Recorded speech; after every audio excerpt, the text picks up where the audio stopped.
తెలుగు రాష్ట్రాల్లో కలకలం రేపిన మాజీ మంత్రి వైఎస్ వివేకానందరెడ్డి హత్య కేసులో సంచలన వ్యాఖ్యలు చేశారు ఆంధ్రప్రదేశ్ ముఖ్యమంత్రి వైఎస్ జగన్మోహన్ రెడ్డి. పులివెందులలో నామినేషన్కు ముందు ఏర్పాటు చేసిన బహిరంగ సభలో ఆయన మాట్లాడుతూ, నా ఇద్దరు చెల్లెమ్మలతో కుట్రలు చేస్తూ రాజకీయాలు చేస్తున్నారు.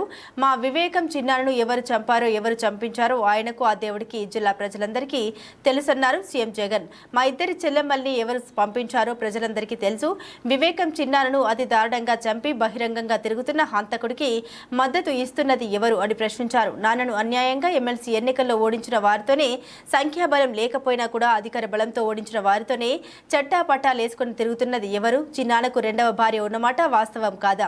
రెండవ భార్యకు కొడుకు ఉన్నాడా లేడా? ఉన్నది వాస్తవమా కాదా అని బహిరంగ సభలో ప్రశ్నించారు జగన్. ఇక నోటాకు వచ్చిన ఓట్లు కూడా రాని కాంగ్రెస్ తో, రాష్ట్రాన్ని విడగొట్టిన కాంగ్రెస్ తో, రాష్ట్రానికి అన్యాయం చేసిన కాంగ్రెస్ లో చేరి వైఎస్ఆర్ పేరును ఛార్జ్ షీట్ లో పెట్టిన వారికి ఓటు వేయడం ఎవరికి లాభం అంటూ పరోక్షంగా వైఎస్ షర్మిలను నిలదీశారు సీఎం జగన్. ఓట్లు చీల్చడం వల్ల ఎవరికి లాభం? బాబుకి కాదా? ఓట్లు చీల్చి కూటమిని గెలిపించాలని చూడడం కాదా? ఇలాంటి వారు వైఎస్ఆర్ కు వారసులా లేక చంద్రబాబుకు వారసులా? ప్రజలే సమాధానం చెప్పాలని పిలుపునిచ్చారు. నా కుటుంబ సభ్యులని డబ్బు సంపాదించడం కోసం కాదు, భగవంతుడు మీ బిడ్డకు ముఖ్యమంత్రి పదవి ఇచ్చింది. జగన్ సీఎం అయినాక కుటుంబ సభ్యుల్ని పక్కన పెట్టాడని అంటున్న కుటుంబ సభ్యులకు చెబుతున్న వైఎస్ అవినాష్ తప్పు చేయలేదని, టికెట్ ఇచ్చాను అని స్పష్టం చేశారు జగన్. వైఎస్ అవినాష్ జీవితం నాశనం చేయాలని కుట్రలు భాగమవుతున్నారు.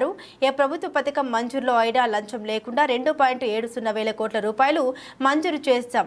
జగన్ను పాలనలో కొట్టలేరు, ప్రజలకు చేసిన మంచిలో కొట్టలేరు, పిల్లలకు చేసిన మంచిలో కొట్టలేరు. జగన్ను రైతులు అందించిన రైతు భరోసాలను కొట్టలేరన్నారు. మన బ్రాండ్ కడప, మన బ్రాండ్ వైఎస్ఆర్, మన బ్రాండ్ పులివెందులను కొట్టాలనుకునే వారికి ఓటు ద్వారా గుణపాఠం చెప్పాలని పిలుపునిచ్చారు. పులివెందుల ప్రజల చిరకాల కోరిక మెడికల్ కాలేజ్, నాన్న కలలు కన్నా కాలేజ్ మెడికల్ కాలేజ్ అన్నారు.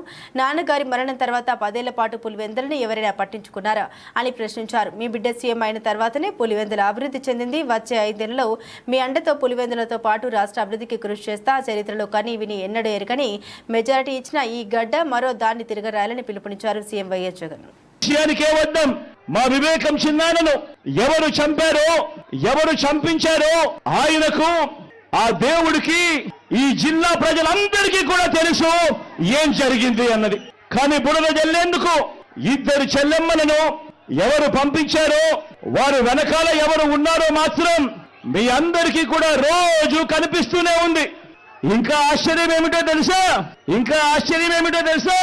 వివేకం చిన్నారను అతి దారుణంగా చంపి, అవును నేనే చంపాను అని అతి హేయంగా బహిరంగంగా చెప్పుకుంటూ తిరుగుతున్న హంతకుడికి మద్దతు ఇస్తున్నది ఎవరు?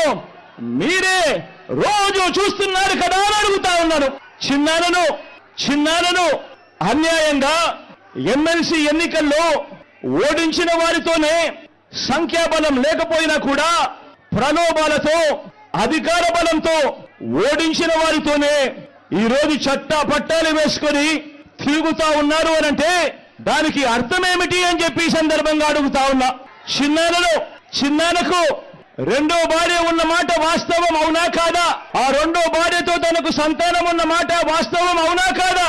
అవినాష్ అక్కడికి ఎవరు ఫోన్ చేస్తే వెళ్ళాడు వంటి అనేక ప్రశ్నలు అవినాష్ తన అనేక ఇంటర్వ్యూస్ లో, తన ప్రెస్